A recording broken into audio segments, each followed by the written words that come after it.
अस्सलाम वालेकुम। पस पर्दा हक़ाइक़ सनसनीखेज़ इंकशाफ़ात प्रोग्राम बेनकाब में हूँ आपके साथ सफ़ान खान। आज नाज़रीन एक और आइनी बहस छिड़ चुकी है। एक तफसीली फ़ैसला सामने आया जस्टिस मंसूर शाह साहब की तरफ से, और इस फैसले के बाद ये बहस के ये जो फैसला आज खुद नोटिस केस इंतख़ाबात के हवाले से था, क्योंकि हुकूमती राय पहले ही उस पर आ चुकी थी। वज़ारत क़ानून, वज़ीर क़ानून वाज़े तौर पर कह चुके थे कि यह फैसला मेजॉरिटी में उनकी तरफ है, यानी 90 दिन इंतख़ाबात के हवाले से जो इसकी तशरीह थी वो गलत कर रही थी तहरीक इंसाफ, और उस वक्त भी इस पर कॉन्ट्रोवर्सी क्रिएट हो चुकी थी। आज हमने देखा कि इलेक्शन के हवाले से भी एक बेंच तश्कील हुआ, फिर इस बेंच की समाअत भी हुई, इस पर भी प्रोग्राम में बात करेंगे। लेकिन ये जो नई आइनी बहस छिड़ चुकी है और जो ये फैसला आया है, इसकी आइनी हैसियत क्या है, इस पर पहले बात करते हैं। मियां दाऊद साहब सीनियर माहिर कानून प्रोग्राम में साथ मौजूद है। दाऊद साहब, ये फरमाए कि आइनी हैसियत क्या है? फवाद चौधरी साहब ने तो कहा एक खबर है जिससे कुछ प्रोपोगंडा फीड होगा, कुछ कंट्रोवर्सी क्रिएट होगी, कुछ बहस होगी, लेकिन इस माइनॉरिटी डिसीजन या तफसीली फैसले की कोई आईनी हैसियत नहीं है। क्या इसकी कोई आईनी हैसियत भी है जो आज ये तफसीली फैसला सामने आया? बिल्कुल इस फैसले की आईनी हैसियत है। सैफान साहब, सुप्रीम कोर्ट के मिस्टर जस्टिस सैयद मंसूर अली शाह पाकिस्तान के उन जजेस में शुमार होते हैं जी। ये वाहद जज हैं जिन्हें पूरी दुनिया के अंदर बतौर जूरिस्ट जो है वो एक्नॉलेज किया जाता है। उनके फैसले पूरी दुनिया के अंदर उनको सराहा जाता है, क्योंकि उनकी बुनियाद जो है वो लाइफ एंड लिबर्टीज होते हैं, उनकी बुनियाद कॉन्स्टिट्यूशन होती है, और उनकी बुनियाद जो है वो बाज़ाब्ता तौर के ऊपर आलमी फैसलों का, आलमी जूरिस्प्रूडेंस का हवाला होता है। फवाद चौधरी साहब जो फरमा रहे हैं वो थोड़ा सा कानूनी तौर के ऊपर नाबल्द हैं, क्योंकि इस फैसले के बाद ये बात बिल्कुल वाज़ेह हो गई कि सुप्रीम कोर्ट का इलेक्शन करवाने से मुतल्लक जो फैसला है वो 4-3 के साथ मुस्तरद हुआ था। अब जो तफसीली फैसला जारी हुआ है, उस तफसीली फैसले में वो बुनियाद भी वाज़ेह की गई है जिसकी बुनियाद के ऊपर ये कहा जा सकता है कि ये 4-3 का फैसला था। क्योंकि इस फैसले को समझने की जरूरत है। जब ये आज खुद नोटिस टेकअप हुआ 23 फरवरी को, इसका 9 रुकनी बेंच ने इसकी समाअत की। 9 रुकनी बेंच के बाद 24 तारीख को एक मुस्लिम लीग नून और पीडीएम की तरफ से एक एप्लीकेशन आ गई, लेकिन उससे पहले जो 3 जज साहबान थे, मिस्टर जस्टिस यहिया अफरीदी साहब, मिस्टर जस्टिस जमाल मंदोखेल साहब और मिस्टर जस्टिस अतर मिन्नल्ला साहब, उन्होंने अपना फैसला जारी कर दिया और फैसले में उन्होंने कह दिया कि ये आज खुद नोटिस नहीं बनता, हम इसको डिसमिस कर रहे हैं, और जो दरख्वास्तें आई हैं पंजाब के और खैबर पख्तूनख्वा के इंतखाबात करवाने के हवाले से, वो भी हम मुस्तरद करते हैं। उसकी वजह बड़ी कानूनी थी कि अभी वो मामला लाहौर हाई कोर्ट में पेंडिंग था, और जिस तरीके से आज खुद नोटिस लिया गया था उसको भी बुनियाद बनाकर खत्म कर दिया गया। फिर 24 फरवरी को 2 जज साहबान 20 में से रिक्यूज कर गए और 2 जज साहबान को निकाल दिया गया। लेकिन जो कानून के मुताबिक एक तयशुदा कानून है कि जब chief justice Pakistan mister justice Umar Ata Bandial साहब ने 5 रुकनी बेंच रिकॉन्स्टिट्यूट करना था, उससे पहले उन्होंने एक तहरीरी हुक्म जारी करना था जिसमें उन्होंने ये बात लिखनी थी कि मैं जस्टिस यहिया अफरीदी साहब और जस्टिस अतर मिन्नल्ला साहब को इस बेंच से अलग कर रहा हूं। अब चूंकि वो सेपरेट ऑर्डर नहीं लिखा गया, तो इसका मतलब है कानून के मुताबिक, ये 2018 में सुप्रीम कोर्ट का तयशुदा कानून है, उसके मुताबिक उनको बेंच का हिस्सा समझा जाएगा। उस कानून की बुनियाद के ऊपर ये आज का जो फैसला है मिस्टर जस्टिस सैयद मंसूर अली शाह साहब का, वो बिल्कुल दुरुस्त फैसला है, जिसके तहत लेकिन दाऊद साहब ये जो फैसला मंसूर अली शाह साहब का, ये 2 रुकनी 2 जजेस ने फैसला दिया तफसीली, एक तफसीली फैसला तो वहां से भी आना है जो इससे पहले बेंच का जो फैसला आया था जिस पर तहरीक इंसाफ शादी ने बजा रही थी कि हमारे हक में फैसला आ गया, तो एक तफसीली फैसला वो भी आएगा। तो फिर क्या 2 तफसीली फैसले हो जाएंगे? फिर इनमें से किस तफसीली फैसले की अहमियत होगी, आईनी हैसियत किसकी होगी, किसको माना जाएगा, किसको नहीं माना जाएगा? आईनी हैसियत उस फैसले की होगी जिस के मेजॉरिटी मेंबरान जो है वो 4 हैं। अच्छा। अब जो मौजूदा मेंबरान हैं, जो आज के 2 रुकनी जज साहबान हैं, उन्होंने जो जस्टिस यहिया अफरीदी और जस्टिस अतर मिन्नल्ला साहब का हुक्म था, फैसले थे, उन फैसलों के साथ एग्री कर लिया। इस तरीके से ये फैसला जो है वो 4 जज साहबान का फैसला बन गया, और जो बाकी अभी तफसीली फैसला आएगा वो 3 जज साहबान का फैसला होगा, वो मिनॉरिटी फैसला होगा, उसकी कोई आईनी हैसियत नहीं होगी। उसकी बुनियाद के ऊपर मैं पहले दिन से, यानी कि 27 फरवरी से इस बात की निशानदेही कर रहा हूं कि इलेक्शन कमीशन की तरफ से 3 रुकनी बेंच के फैसले के ऊपर, इकलियती बेंच के फैसले के ऊपर अमल दरामद करना ही गैर कानूनी अमल था। इलेक्शन कमीशन का तारीख देना ही गैर कानूनी अमल था। इसलिए उसकी ना तो इलेक्शन की कोई कानूनी हैसियत रह गई है, उस इलेक्शन कमीशन के शेड्यूल की, ना इलेक्शन कमीशन ने जो शेड्यूल मंसूख किया उसकी कोई कानूनी हैसियत रह गई है, और ना ही आज जो काबिल एहतराम chief justice Pakistan mister justice Umar Bandial साहब ने के सरबराही में 5 रुकनी बेंच ने ये मामला टेकअप किया है, उसकी कोई कानूनी हैसियत रह गई है। ये बात तय हो चुकी है कि सुप्रीम कोर्ट के 4 मेंबरान ने पंजाब के अंदर और खैबर पख्तूनख्वा के अंदर इंतखाबात करवाने के हवाले से आस्कूद नोटिस को और तहरीक इंसाफ की आईनी दरख्वास्तों को मुस्तरद किया था। इसलिए अब ये chief justice Pakistan mister justice Umar Bandial साहब को चाहिए कि वो अखलाकी तौर के ऊपर जो 5 रुकनी बेंच अभी चला रहे हैं उसको तहलील कर दे। उसकी कोई उस 5 रुकनी बेंच पर भी जो अब इलेक्शन की समाअत 90 दिन के वाली है उस पर भी आप कह रहे हैं इसका असर होगा। अच्छा, दूसरी तरफ इलेक्शन कमीशन ऑफ पाकिस्तान के अपने इख्तियारात पर भी सवाल ये उठ रहे हैं कि क्या उसको इख्तियार हासिल है कि वो अपना शेड्यूल चेंज कर सके, और ये इस पर क्योंकि एक नुक्ता नजर हुकूमती तरफ से सामने आ रहा है कि उसको कोई रोक नहीं सकता अपना इंतखाबी स्केड्यूल चेंज करने से, उसको आईनी इख्तियार हासिल है, क्या इसमें कोई मुदाखलत हो सकती है आला अदलिया की तरफ से? नहीं, कोई आला अदलिया की तरफ से मुदाखलत नहीं हो सकती। चले सैफान भाई फर्ज कर लें कि 3 रुकनी बेंच का फैसला दुरुस्त है, उस 3 रुकनी बेंच के फैसले में सुप्रीम कोर्ट ने ये इख्तियार इलेक्शन कमीशन को खुद दे दिया। आप उस फैसले का आखिरी पैराग्राफ जो ऑर्डरिंग पैराग्राफ है वो पढ़े, तो उसमें ये बात लिखी हुई है कि इलेक्शन एक्ट का सेक्शन 58 जो है उसको मद्देनजर रखते हुए इलेक्शन कमीशन जो है वो आइन के आर्टिकल 218 के तहत शेड्यूल जारी कर सकता है और 58 के तहत किसी भी किस्म का उस शेड्यूल के अंदर तरमीम कर सकता है। तो एक ऐसा काम जिसका आइन ने इलेक्शन कमीशन को इख्तियार दे दिया है, पार्लियामेंट के मंजूर शुदा कानून इलेक्शन एक्ट 2017 की दफा 58 ने इख्तियार दे दिया है, और फिर अब सुप्रीम कोर्ट के अकलियती 3 रुकनी बेंच ने उसको इख्तियार दे दिया है, तो फिर ये इलेक्शन कमीशन ऑफ पाकिस्तान का इख्तियार है कि वो 1 मरतबा नहीं, 2 मरतबा नहीं, 3 मरतबा भी चाहे तो वो अपना इलेक्शन शेड्यूल जो है वो मंसूख कर सकता है, और पाकिस्तान की कोई अदालत बशमूल सुप्रीम कोर्ट और या बशमूल फुल कोर्ट वो इलेक्शन कमीशन के इख्तियार के अंदर मुदाखलत नहीं कर सकती। हाँ, ये बात जरूर की जानी चाहिए कि इलेक्शन कमीशन की ये जिम्मेदारी बनती है कि वो जल्द से जल्द फ्री एंड फेयर इलेक्शन जो है वो कराए, इसके लिए ज्यादा से ज्यादा बात करनी चाहिए।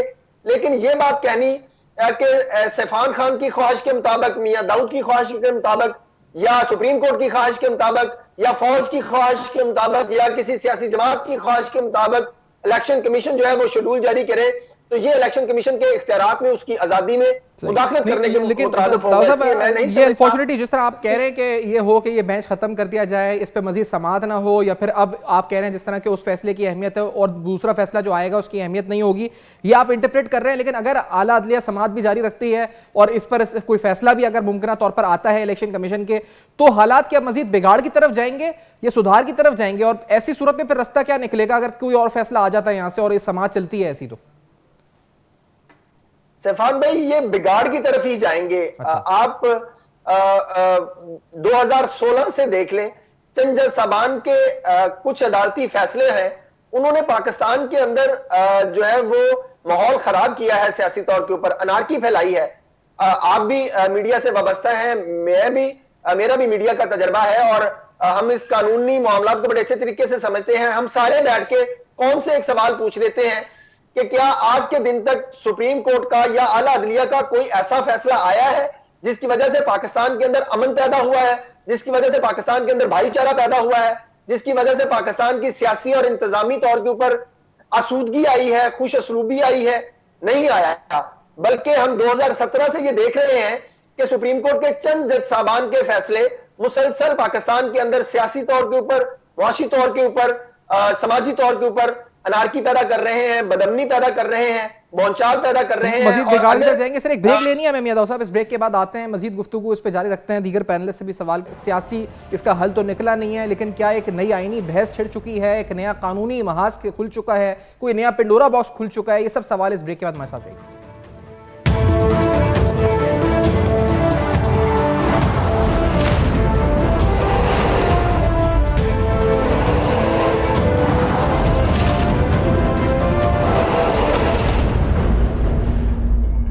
Welcome welcome back. आप देख रहे हैं बेनकाब और आज बेनकाब में अहम तरीन सवाल तफसीलन हम पूछ रहे हैं कि क्या मुल्क एक नए आइनी बहस आइनी बिगाड़ की तरफ बढ़ रहा है, क्या एक मामला और दोबारा हैजानी कैफियत में जाएगा।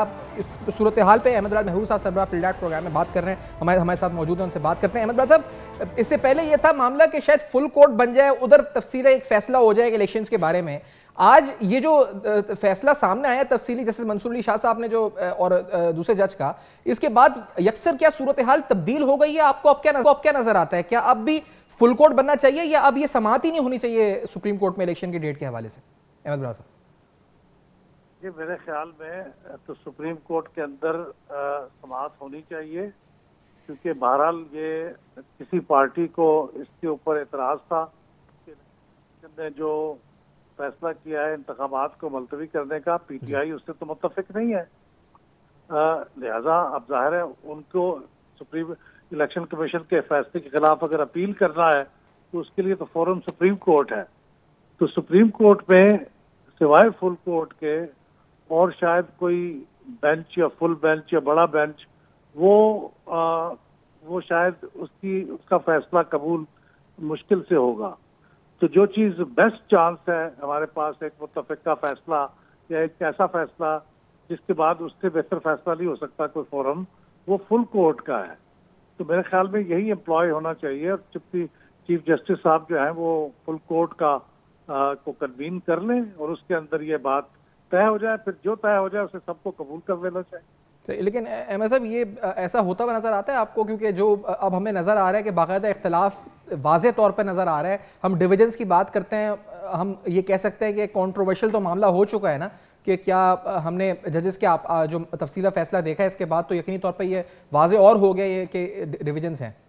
अहमद साहब जी हाँ, बिल्कुल डिविजन्स हैं। और आपको मालूम है कई फैसलों के अंदर एक जज की अक्सरियत से भी फैसले होते हैं, तो वो डिवीजन तो होती हैं। लेकिन ये डिवीजन इस लेवल पे हो जाना कि वो बेंच 5 रुकनी था या वो 7 रुकनी था जी, ये एक बुनियादी नौइयत का वो है। और फिर कुछ बुनियादी नौइयत के सवाल भी उठा दिए हैं कि क्या एक आदमी को हक हासिल होना चाहिए कि वो सुप्रीम कोर्ट के बिहाफ पे फैसले करता फिरे। ये भी बहुत बुनियादी किस्म के सवालात उठ गए हैं। तो ठीक है, वो बुनियादी किस्म के जो सवालात हैं वो तो इंतजामी नौइयत के हैं, वो फुल कोर्ट अलग से बैठे और वो अपने रूल्स के अंदर चाहे तो तरमीम कर ले। लेकिन ये जो इस वक्त इमरजेंसी की सिचुएशन है या एक फौरी नौइयत का फैसला जिसकी जरूरत है वो इंतखाब की तारीख के मुतालिक है जी। और उसके बारे में अगर कोई सुनवाई होनी है तो वो एक फुल कोर्ट के अंदर ही हो सकती है। उस फुल कोर्ट के अंदर डिविजन्स होंगी और फिर जो मेजॉरिटी का फैसला होगा वही फैसला होगा। हमेशा से कायदा रहा है कि जब सुप्रीम कोर्ट के किसी बेंच के अंदर फैसला होता है तो हर फैसला मुत्तफिक का तो नहीं होता। और ये भी बता दीजिए अहमद साहब कि आईनी और कानूनी नुक्ता नजर से जो आज ये 2 तफसीली फैसला जो 2 जगह आया है, इसकी आईनी हैसियत क्या है? क्योंकि पाकिस्तान तहरीक इंसाफ तो वाज़े तौर पर कह रही है कि ये खबर है, बस एक माइनॉरिटी डिसीजन है, इसकी कोई लीगल बाइंडिंग नहीं है। फवाद चौधरी साहब ने ट्वीट किया बाकायदा। अहमद साहब, नहीं, लीगल बाइंडिंग में जब जजों के अंदर तफरीक हो जाए, देखिए इसमें इस हद तक तो मैं समझता हूँ कि इंतजामी तौर पे चूंकि फैसले करने का इख्तियार चीफ जस्टिस साहब को होता है, लिहाजा जो चीज चीफ जस्टिस साहब ने कही थी हमने तो उसी को फैसला मान लिया था, क्योंकि उस वक्त तक इन 2 जजेस या 4 जजेस की तरफ से कोई बात नहीं आई थी। वजीर कानून और अटॉर्नी जनरल ने अलबत्ता ये कहा था कि 4-3 का फैसला है और 4 जजेस का जो फैसला है उसके मुताबिक ये पटिशन खारिज हो गई है। उस वक्त उन्होंने कह दिया था, उन्होंने कहा था इसलिए हम इसके खिलाफ रिव्यू भी नहीं करेंगे। हमने उसको जो समझा कि ये एक फरीक की राय है। लेकिन अब जबकि ये 2 जजेस ने बैठ के और दूसरे 2 जजेस के की तायीद के साथ ये फैसला जारी कर दिया है, तो अब ये जजेस का मामला है, जजेस वर्सेस जजेस हैं। तो एक फरीक ये कहता है कि 3-2 का फैसला था और 3 ने कहा था कि ये पिटीशन मेंटेनेबल है, और अब एक दूसरे जजेस ये कहते हैं कि ये 4-3 का फैसला था और 4 ने पिटीशन खारिज कर दी थी। तो अब ये वो पहले वाली बात नहीं रही, ये बहुत सीरियस मामला हो गया है। पहले तो हम किसी भी तनाज़े के हल के लिए सुप्रीम कोर्ट के पास जाते थे, अब सुप्रीम कोर्ट अगर खुद डिवाइड हो गया है और वो कोई इदारे के तौर पे उसके वजूद को खतरात लाक हो गए हैं, तो ये बहुत खतरनाक बात है। तो मेरे ख्याल में सही है, बहुत सीरियस मामला है मतलब साहब जो आप निशानदेही कर रहे हैं कि पहले चले सियासी डिवाइड था, अब इंस्टीट्यूशन में डिवाइड नजर आ रहा है। इस ब्रेक के बाद हम मजीद राय भी जानेंगे पैनलिस्ट की। इस ब्रेक के बाद नाज़रीन इसका हल क्या हो सकता है, बुरहान है जिस तरह हम बढ़ रहे हैं क्या, एक ब्रेक के बाद हमारे साथ रहिए।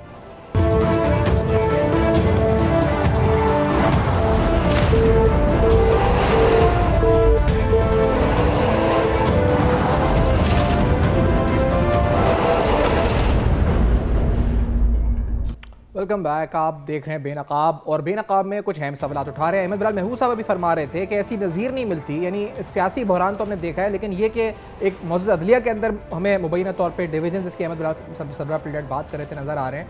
तो ऐसे में हल क्या है, हल कैसे निकलेगा, ये सारे अहम सवालात हम पूछ रहे हैं। मियां दाऊद साहब माहिर कानून और निसार खोड़ो साहब सीनियर सियासतदान है, पीपल्स पार्टी के सीनियर रहनुमा साहब मौजूद हैं। सियासी तारीख पर आपकी गहरी नज़र रही है, अदालती तारीख, मुकदमात, हर लिहाज से नज़र रही है।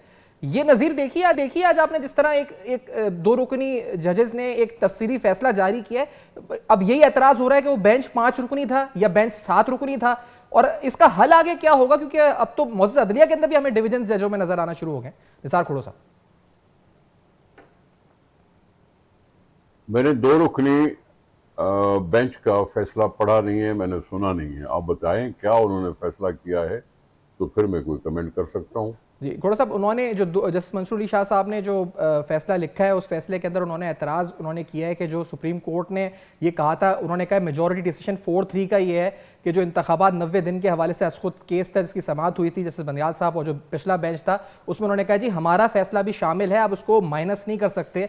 जो हुकूमत कह रही थी ना कि अदालती जो फैसले की जो मेजॉरिटी फैसला हमारे हक में आया है, वो बात उन जजेस ने भी की है कि ये हम शामिल हैं, हमें आप माइनस नहीं कर सकते इसमें से, we are part of it. और बाकायदा 27-28 पेज का तफसीली फैसला उन्होंने लिखा है आगे। निसार खोड़ो साहब, ये किस बारे में उन्होंने दिया है भाई? इलेक्शंस के बारे में दिया है एग्जैक्टली जो 90 दिन में इंतखाबात के हवाले से असखुद केस था, जो जिस हवाले से जिसमें फैसला हुआ था कि हिदायत दी गई थी इलेक्शन कमीशन ऑफ पाकिस्तान को कि वो सदर पाकिस्तान से मुशावरत करे और पंजाब असेंबली के पंजाब के इंतखाबात तय करे, और गवर्नर केपी को हिदायत दी गई थी कि वो भी इलेक्शन कमीशन से मुशावरत करें, और उसी की हिदायत की रोशनी में फिर 30 अप्रैल की तारीख तय हुई थी, और जो फैसला आला अदलिया का आया था उसमें जो जजेस ने इख्तलाफी नोट उस वक्त लिख के और अलग हो गए थे पहले उस फैसले से पहले उन्होंने कह दिया था कि अदालती इख्तियार नहीं है कि इस पर सुमोटो ले, क्योंकि मामला ऑलरेडी लाहौर हाईकोर्ट में पेंडिंग है। तो उस पर उन 2 जजेस ने तफसीली फैसला जारी किया आज। साहब,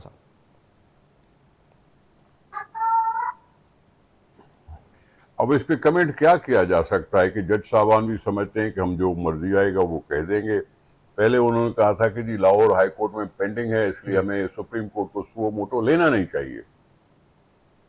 अब उन्होंने कुछ और कह दिया है क्या?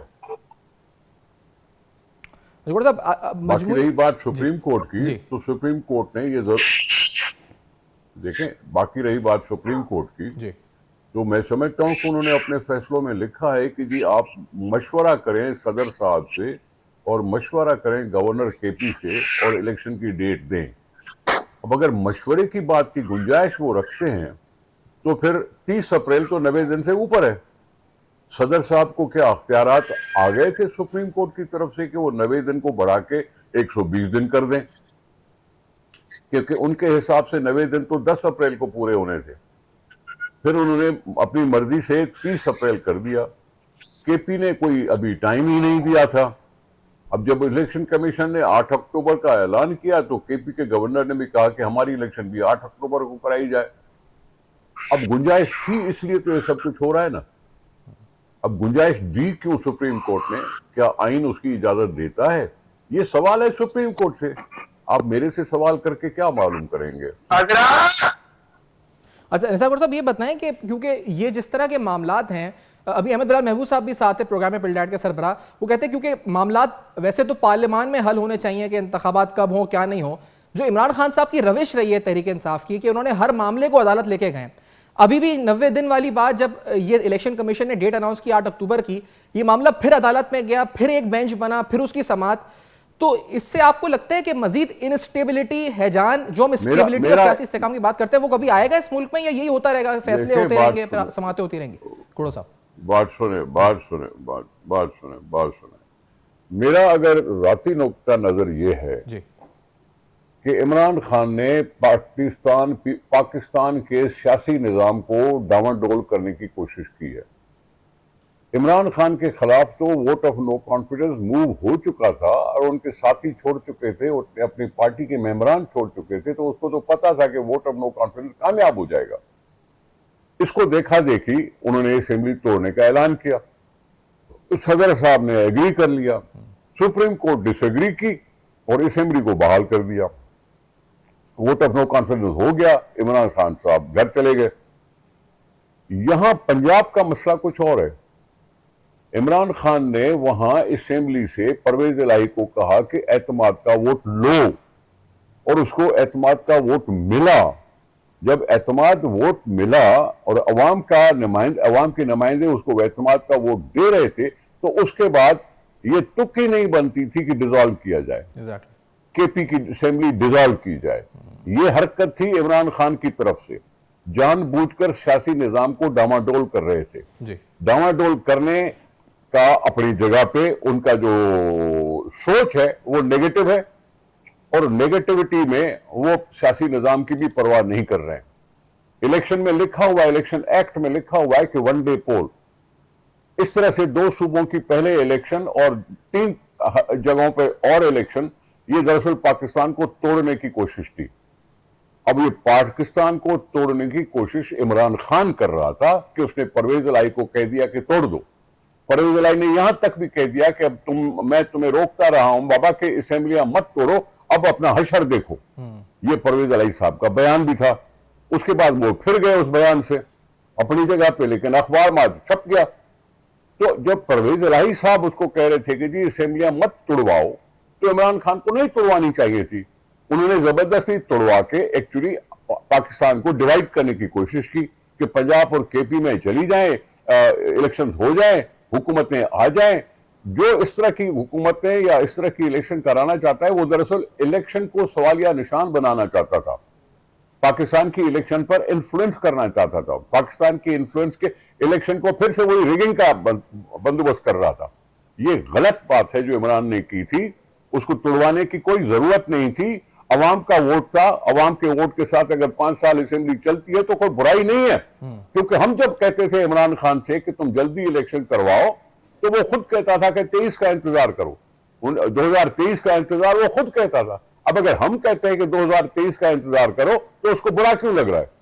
तो ये जानबूझकर उन्होंने पाकिस्तान के सियासी निजाम से ये जो जानबूझ किया गया खेल की वजह से एग्जैक्टली ये बड़ा आपने दुरुस्त कहा कि सियासत के अंदर ये हैजान और पैदा करना और मुल्क को डिवाइड करने की कोशिश थी।